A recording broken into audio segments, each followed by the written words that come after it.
Boa tarde, alunos. Vamos dar sequência à nossa aula. Bom, a ideia aqui foi fazer uma revisão de alguns dos conceitos. Então, é bastante informação. É muito difícil explicar a primeira, segunda tópica, conceito de castração, complexo de Édipo, numa única aula. Então, eu tentei condensar isso para vocês terem essas informações de uma maneira de uma revisão para a gente poder entrar um pouquinho nas estruturas psíquicas, para a gente ter um entendimento da estrutura da psicose, que a gente vai trabalhar, né, como uma das primeiras aulas, para falar um pouquinho a respeito da esquizofrenia, tá? Que vai ser na aula 5 e a aula 6. Então, aqui eu volto um pouquinho a alguns conceitos, desde o início, do princípio, dos primeiros pensamentos de Freud, só para a gente tentar chegar num contexto aí, mas são conteúdos que vocês já tiveram, tá? Mas caso tiver dúvidas ainda, considerações, vocês anotem, que daí durante a aula presencial a gente pode estar conversando a respeito disso, tá bom? Bom, quais são os dados históricos das doenças mentais? Então, a gente sabe que uma das primeiras doenças mentais foi a histeria. Então, nessa época, era atribuído que a histeria só existia nas mulheres. E hoje nós sabemos que existe também nos homens, né? Então, para quem tiver interesse, tem um livro da Silva Alonso, né, sobre a histeria, que vocês podem, que é um livro mais atual, né? Vocês podem estar lendo. Mas como que era visto, né? Então, os médicos da época conseguiam levar em conta todas as coisas que eram mensuráveis, né? As coisas físicas, orgânicas, biológicas. Então, tudo que passava disso por fator psíquico, que estava mais do lado da mente, a parte afetiva, era desconsiderado. Então, muitas mulheres na época eram vistas, né, como um deboche mesmo, não era considerado, né, o discurso dessas histéricas, pelo fato de achar que era um fingimento, que era algo que elas estavam inventando como uma maneira de um teatro, né? Então, tudo o que era divergente a esse fator psíquico, né, que era algo que a gente não podia compreender até então, era desconsiderado e não era visto ainda como um critério científico, tá? Então, ainda falando, né, na histeria, durante as últimas décadas, é quase certo que uma mulher histérica seria tratada como uma simuladora, do mesmo modo que em alguns séculos anteriores seria julgada e condenada como uma feiticeira possuída pelo demônio, né? Então, era atribuído tantas questões de fingimento, como acreditava-se também por cunhos religiosos que a pessoa poderia estar sob algum efeito de alguma possessão, tá? Então, essa é a ideia que Freud foi um dos primeiros a se debruçar em relação a isso, né, sobre os cuidados na histeria. Então, como a gente sabe, o primeiro caso que ele começou a estudar foi o caso da Ana O, que na verdade ela era atendida por Breuer, né? Então, Breuer era um dos seus professores e colegas, e ele que começou a ir até na casa da Ana O e ter essas conversas, esses diálogos para ter um entendimento, né, do porquê ela começou a ter paralisias, o porquê ela começou a não se alimentar, né, ter dificuldade até para tomar um copo de água. E nisso a esposa de Breuer começa a questionar, né, que na época um homem fica sozinho no quarto com uma outra mulher, e ele decide passar o caso para o Freud, e o Freud começa então com essas primeiras tentativas aí de diálogos, que seriam as primeiras sessões que a gente pode pensar aí de atendimento clínico, né? Então, o que o Freud começou a perceber? Que existiam conteúdos, né, que estavam além dessa consciência, E ele questionava, então, por que tanto esquecimento? Porque as pessoas às vezes esquecem de alguns fatos, né? Então, para onde vão esses conteúdos que está suprimido nessa consciência, né? Então, é aí que ele começa a pensar no conceito do inconsciente, tá? Então, é quando a psicanálise rompe com o conceito de consciente. Então, o objeto da análise é o comportamento anormal, onde poucas áreas se interessavam, né? Então, nessa época existia bastante hospitais psiquiátricos, então essas mulheres eram levadas para lá e lá ficavam, né?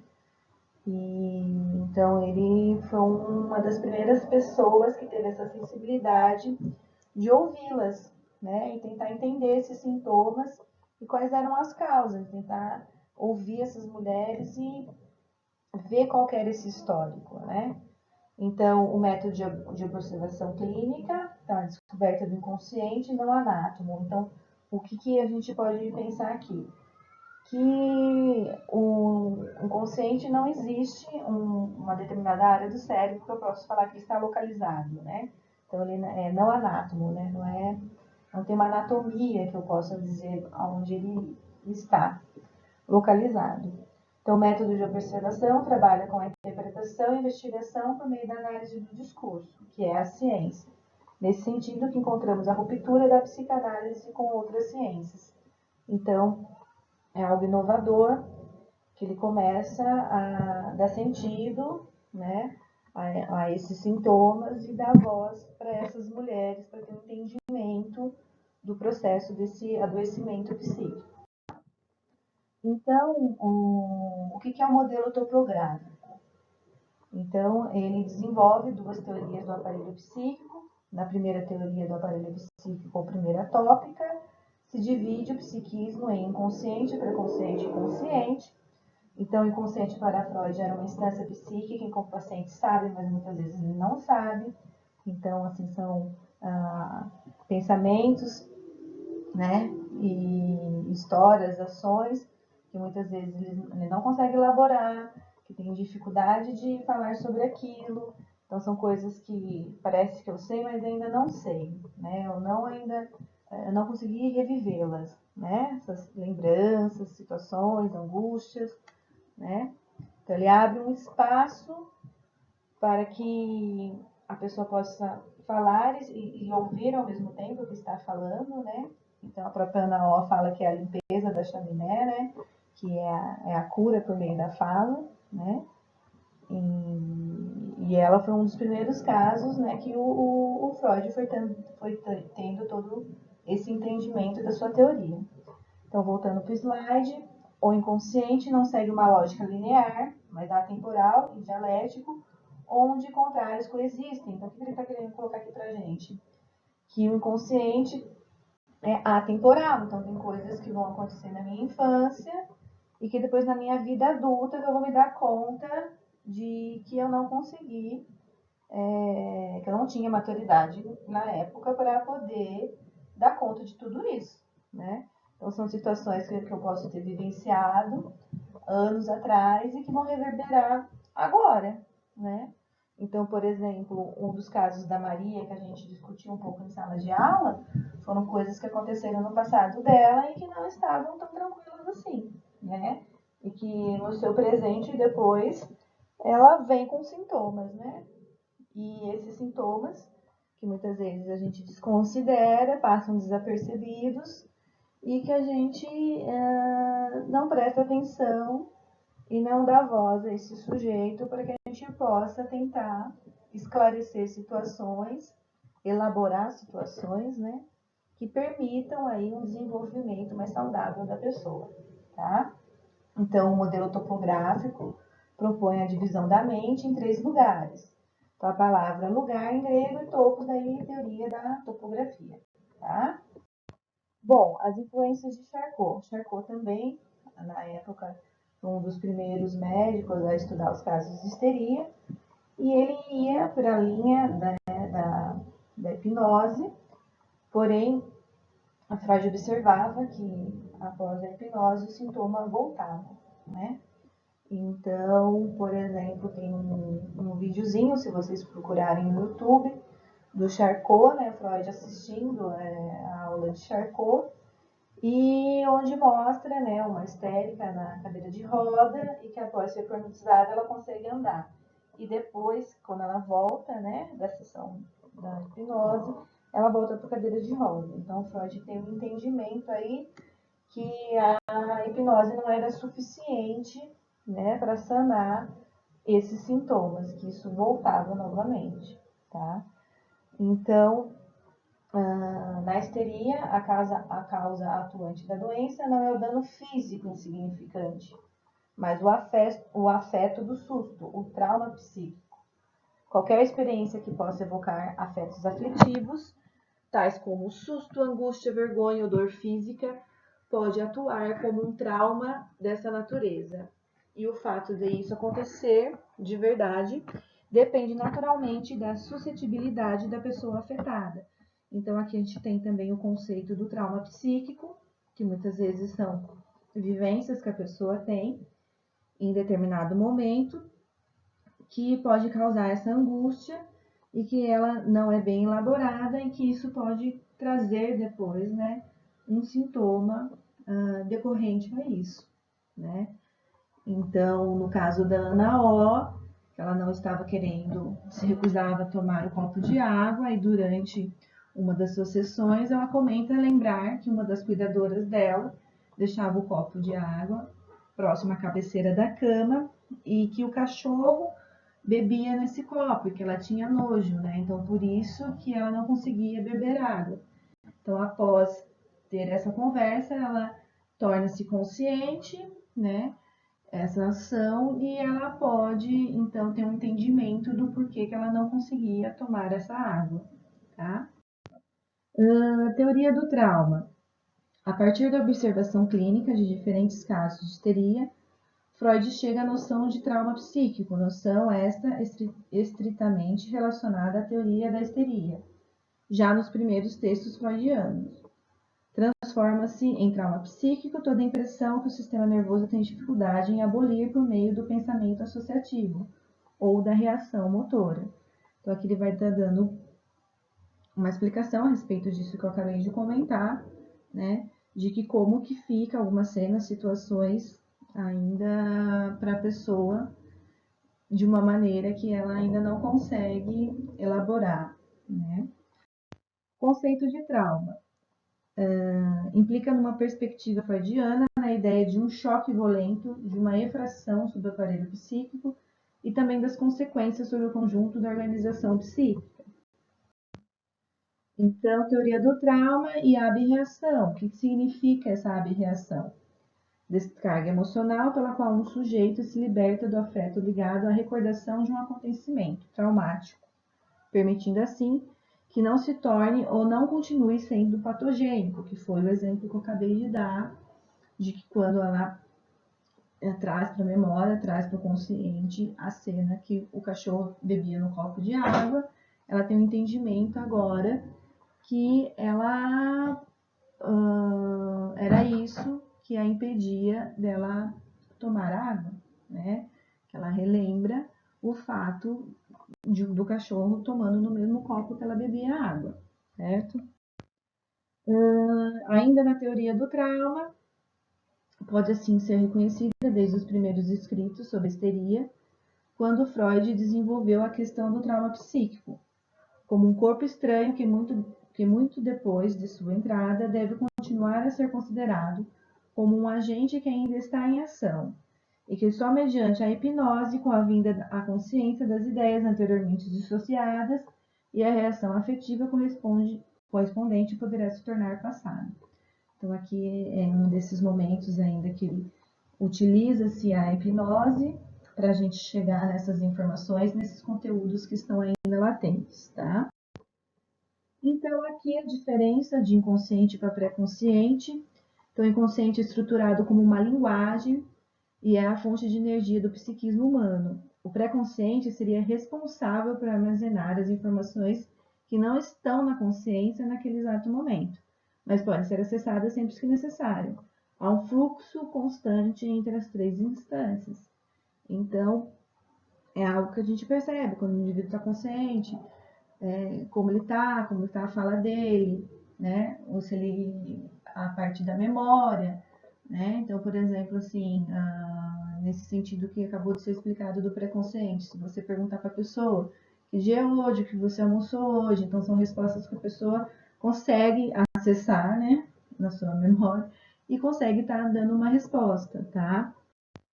Então, o que é consciência? Estar consciente, em primeiro lugar, um termo puramente descritivo, que repousa na percepção do caráter mais imediato e certo, né? A experiência demonstra que um elemento psíquico, uma ideia, por exemplo, não é de via de regra consciente por um período de tempo prolongado. Pelo contrário, um estado de consciência é caracteristicamente muito transitório. Uma ideia que é consciente agora já não é mais um momento depois, embora assim possa tornar-se novamente em certas condições que são facilmente ocasionadas, né? Então aqui ele traz para a gente o conceito da consciência, para a gente ter um entendimento aí, né, do que é consciência, pré-consciente e inconsciente, tá? Outro termo que vem de encontro seriam as pulsões e a libido, tá? Então, ainda nesse primeiro momento, com base nesses estudos, o autor desenvolve outro conceito importante, a libido, que é uma energia erótica que possibilita a vida. Utiliza-se dessa energia para fins socialmente aceitos. A arte, religião, estudos, resulta em uma sublimação e é também a libido que une os homens para fins reprodutivos. Então, o que ele está colocando para a gente? Que a libido é uma energia pulsional, né? São as coisas que a gente faz para nos dar prazer e não necessariamente o ato sexual em si, né? Então a libido, ela vem toda essa energia funcional que a gente também foca em outros objetos, que seria a sublimação. Então, por exemplo, assim, se eu estou com um problema no casamento e eu não sei como enfrentar esse problema, eu retiro a energia desse objeto e desloco para outro. Vou lá e vou bater um bolo, né? Então, eu tenho que estudar para minha prova semana que vem. E eu não estou conseguindo estudar. O que eu vou fazer? Eu vou lá, desfoco essa energia e vou assistir uma série no Netflix, né? Então, a gente utiliza dessas funções para fins socialmente aceitos, que pode ser arte, pintar um quadro, né? Tocar um violão, fazer uma música, religião, né? Você participar de algum grupo religioso e dos estudos, né? Você se focalizar em estudar, ou seja, você tentar sublimar essa energia para um outro objeto, tá? Então, um outro termo, um outro conceito é o princípio do prazer e desprazer, né? Que vai estar na segunda tópica dele, né? Então, posteriormente, ele desenvolve a segunda teoria do aparelho psíquico, ou a segunda tópica, ao perceber que o psiquismo era mais complexo do que a divisão do inconsciente, consciente e pré-consciente. Neste momento, ele divide as estruturas psíquicas em id, ego e superego. Então, o id é a fonte de energia funcional, que seria a libido, e ele é inconsciente e regido pelo princípio de prazer. Freud trabalha com o princípio do prazer e o evitar o desprazer, né? Então, a gente sabe que o id, ele não atua no princípio da realidade, e sim no princípio do prazer, tá? Então, quais são as nossas motivações? Então, o princípio do prazer sempre vai buscar a satisfação. Então, existe essa pulsão sexual e a pulsão agressiva. Então, o que motiva a conduta humana é a pulsão de vida e a pulsão de morte, né? Que são essa energia que a gente escolhe direcionar para algum outro objeto, né? Falando ainda no princípio do prazer, é um conceito elaborado por Freud, e que se estabelece que há uma tendência geral do psiquismo em obter prazer. O que a gente fala que é um ser humano é um buraco sem fundo, né? Que por mais que a gente obtenha-se coisas, sempre a gente deseja mais coisas, né? Isso não cessa, né? Eliminando o desprazer por meio da diminuição dos níveis de tensão intrapsíquica. Esse prazer é buscado de maneira imediata e a qualquer custo, não levando em conta a necessidade de autoconservação do ego.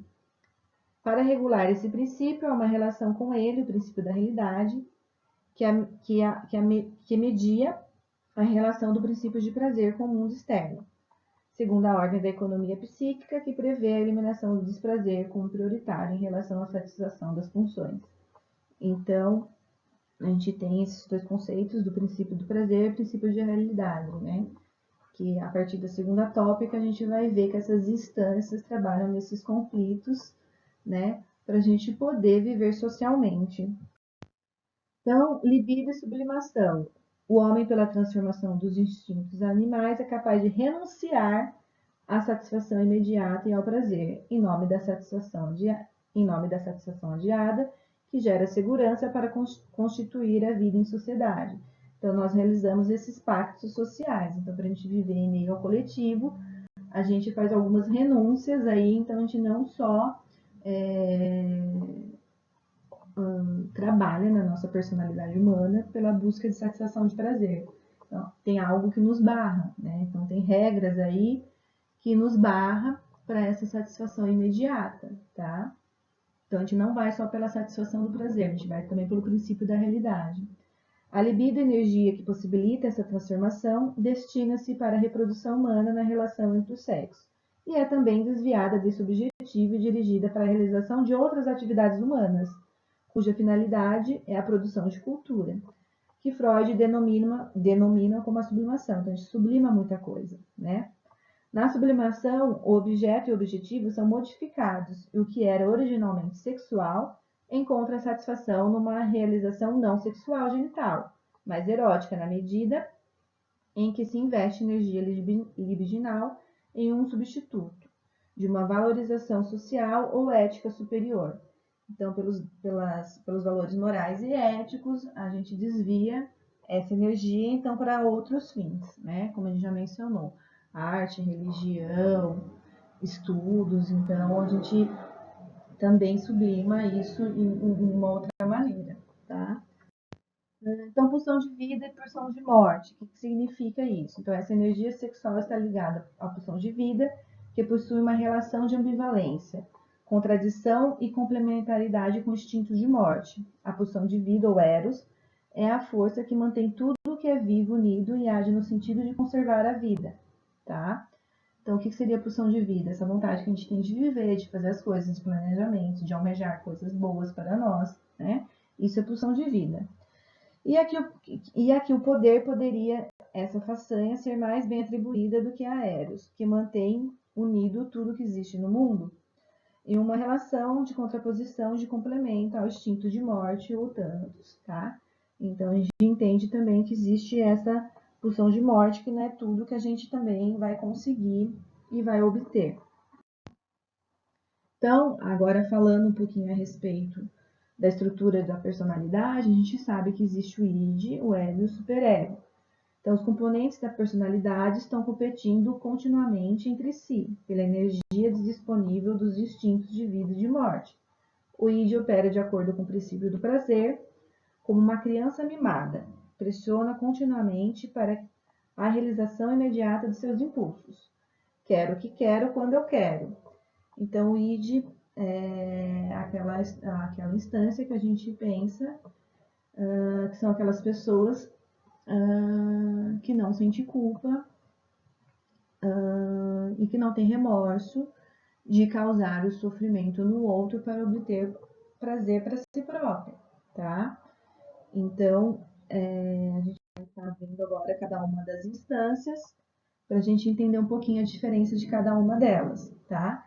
Que depois, por meio dessas instâncias, que a gente vai poder pensar nas características e no modo de funcionamento de cada um e de que como cada um é na estrutura psíquica, em neurose, psicose e perversão, né? De como que cada indivíduo sai desse complexo de Édipo, tá? Então, o ego emerge nas crianças em desenvolvimento à medida que elas aprendem que há uma realidade distinta das próprias necessidades e desejos. Tendo sido parte do id, o ego evolui para lidar com o mundo. Ao contrário do id, o ego é controlado e lógico. Em vez de ser impulsionado pelo princípio do prazer, opera de acordo com o princípio da realidade. Então, é algo aqui que a gente já mencionou. Então, o ego é aquele que vai ficar tentando mediar essas relações do que eu posso ou não posso fazer. Né? O superego, à medida que as crianças identificam-se com os pais e internalizam valores e padrões, o superego separa-se do ego. Pense no superego como uma consciência. O superego influencia o ego para atender aos objetivos morais e forçar o id a inibir seus impulsos animais. Quando o ego comporta-se moralmente, o superego é satisfeito. Quando as ações ou pensamentos do ego vão contra os princípios morais, o superego gera sentimentos de culpa. Então é aqui que gera nossas angústias e os nossos conflitos, né? Então, como eu tomo uma determinada decisão na minha vida, né? Então, o superego seria toda essa transmissão, essa crença que a gente tem de valores por meio dos nossos familiares e das pessoas mais próximas que participaram da nossa educação e formação humana, que vai falar essa relação, né, do que a gente pode ou não pode fazer. Então, o superego é aquele que sempre vem para a reflexão moral, né, do que eu vou fazer ou não vou fazer, tá? Então, o dilema do ego, ele ocupa uma posição de pivô como mediador. Nas palavras de Freud, o pobre ego precisa servir a três senhores exigentes: o id, o superego, a realidade, e tem de se fazer seu melhor para conciliar as demandas dos três.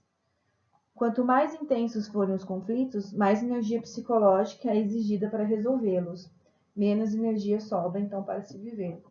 Então, aqui a gente pode pensar aí no neurótico que antes de agir pensa 1000 vezes para fazer isso, né?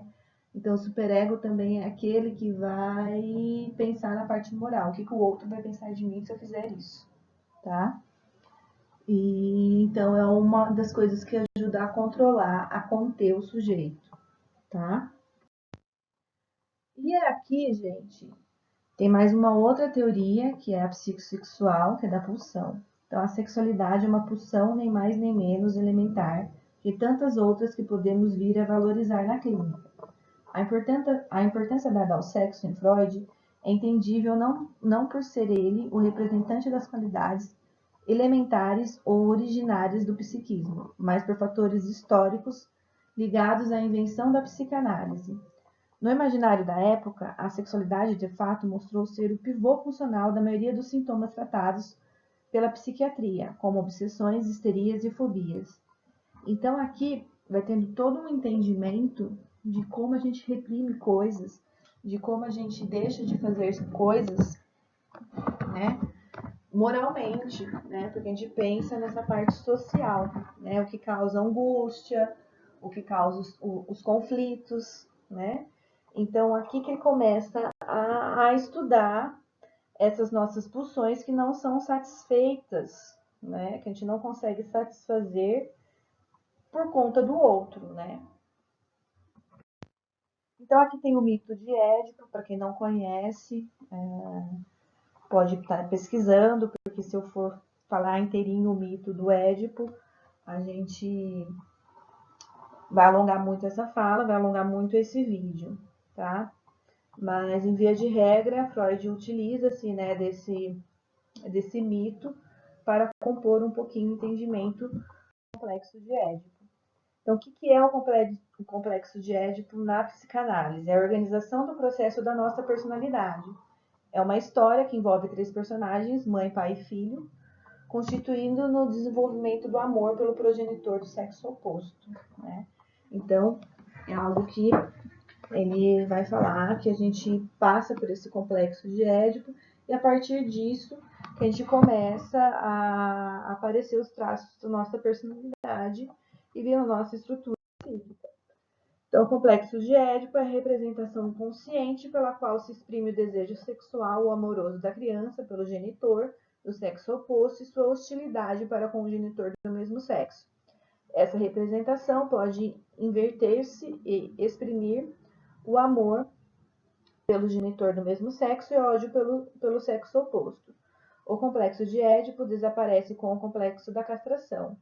O menino reconhece, então, na figura paterna, o obstáculo à realização de seus desejos, abandona o investimento feito na mãe e evolui para uma identificação com o pai, a qual lhe permite, mais tarde, outra escolha de objeto e novas identificações. Ele se desliga da mãe, desaparecendo do complexo de Édipo para escolher um objeto do mesmo sexo. Então, qual que é o entendimento? De que quando a gente nasce, a gente tem o entendimento que só existe a mãe ou o pai, né? Que não existe mais outras pessoas na nossa relação. E conforme a gente vai amadurecendo, ficando mais adulto, né? A gente compreende que a gente pode investir o nosso objeto de desejo, de amor para outras pessoas, né? Então, que é essa saída e que a gente passa por esse processo de castração nesse sentido que a gente observa que a gente pode investir as nossas pulsões libidinais para outros objetos, tá?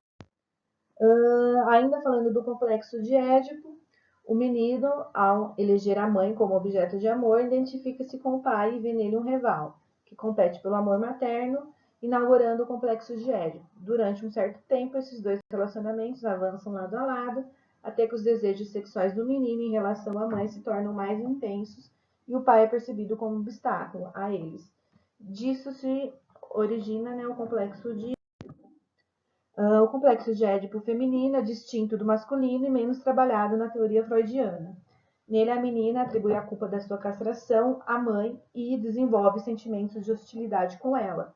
A menina elege o pai como objeto de amor na esperança de que ele lhe dê o falo, que ela não possui. A castração que finaliza o complexo de Édipo masculino dá início ao feminino, então é um pouquinho diferente visto no complexo de Édipo feminino. Ele é pouco estudado na teoria freudiana, são os autores pós-contemporâneos a Freud que vai falar, né? Tem até outros autores que vão falar sobre o complexo de Édipo feminino, tá? E que ela tem um entendimento aí da castração e do falo como algo do poder, né? Não o falo necessariamente o falo anatômico, ok? Ele se desfaz no decorrer da infância, pois a menina percebe que não poderá ter o pai ou o falo que ele representa, e assim como o menino substitui o amor erótico em relação às figuras parentais, pela eleição de um objeto fora da relação incestuosa. Esse motivo é facilmente descoberto no desamparo e na dependência dela a outras pessoas, e pode ser mais bem designado como o medo da perda do amor. Tá? Então, o que é o falo? O que é esse poder? Segundo Násio, o falo se refere ao poder. Não se trata do pênis anatômico, mas do poder que ele representa. A primazia do falo não deve ser confundida com uma suposta primazia do pênis. O elemento organizador da sexualidade humana não é, portanto, o órgão sexual masculino, mas a representação construída com base nessa parte anatômica do corpo do homem, né? Então, o que representa? Algo metafórico que representa as relações de poder, de empoderamento do outro, tá? Então, o que seriam esses traços estruturais? Então, a gente vai agora começar a entrar um pouquinho de como são constituídas as estruturas psíquicas, como é feita essa organização da nossa personalidade. Então, de acordo com Santos e Ceccarelli, o complexo de Édipo será o organizador final da configuração sexual da vida adulta. E por isso as escolhas de objeto nessa fase serão determinantes para a construção de identidade psicossexual. Na passagem do complexo de Édipo, o indivíduo destina sua escolha de investimento para um objeto, e é nesse processo que ocorrerá a identificação da estrutura. Para pensarmos dessa maneira de ser sujeito, temos empregados na psicanálise os traços estruturais. A cada sujeito pode elaborar uma estrutura na passagem pelo complexo de Édipo. Então, acredite aqui que a gente vai ter uma formação humana de personalidade decorrente de como que foi o nosso desenvolvimento na infância, de como foi feitas essas representações no nosso contexto, né, familiar, e de como que a gente se estruturou em meio a tudo isso. Tá? Então, quais são as estruturas psíquicas? Né? Neurose, psicose e perversão. A estrutura se diferencia das categorias. Este é um ponto sobre o qual não devemos ceder. Para tal, somos levados a postular que há apenas uma estrutura, a estrutura da linguagem, e a partir dela há diferentes efeitos de sujeito, que numa primeira abordagem caracteriza o que Freud aponta como a escolha. seja da neurose, psicose ou perversão, a estrutura dá ao mundo uma organização. E ficamos diante do problema da fixidez, da possibilidade ou impossibilidade de acontecer um novo. Né?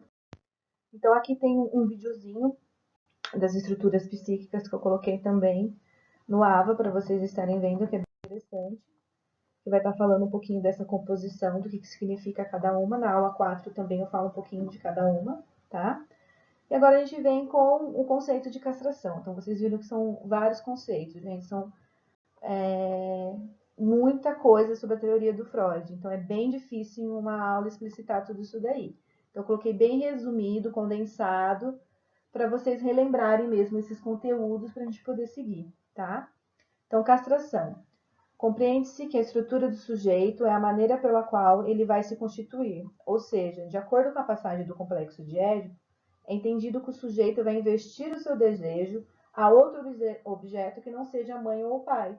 Quando ele consegue sair dessa passagem, isso ocorre em virtude da castração, que significa um corte, uma ruptura, no sentido que o desejo de um não se completa com um outro, tá? É importante termos claro que cada indivíduo se constituirá de diferente maneira nessa passagem, ou seja, poderão ser atribuídos diferentes tipos de estrutura ao sujeito, tá?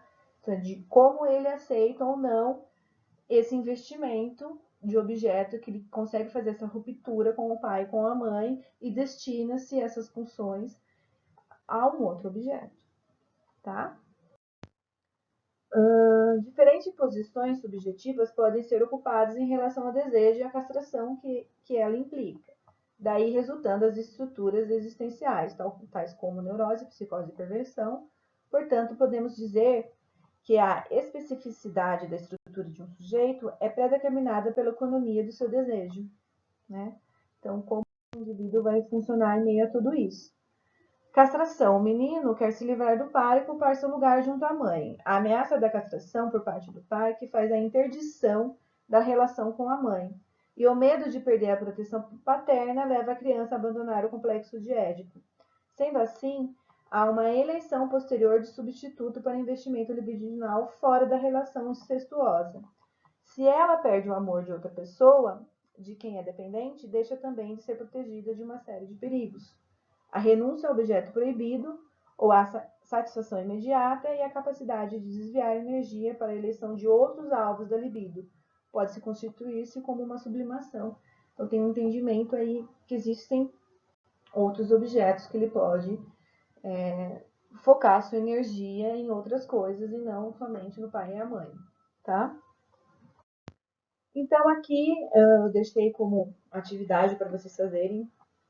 Não vale nota, mas é para vocês pensarem aí, fazendo seus estudos. Então, qual que é o método da psicanálise? O que é a primeira e a segunda tópica? Onde se localiza esse inconsciente? E o que você entendeu sobre a teoria do trauma, tá? Então, são algumas questões para a gente ter um entendimento aí, para a gente poder seguir com as próximas aulas.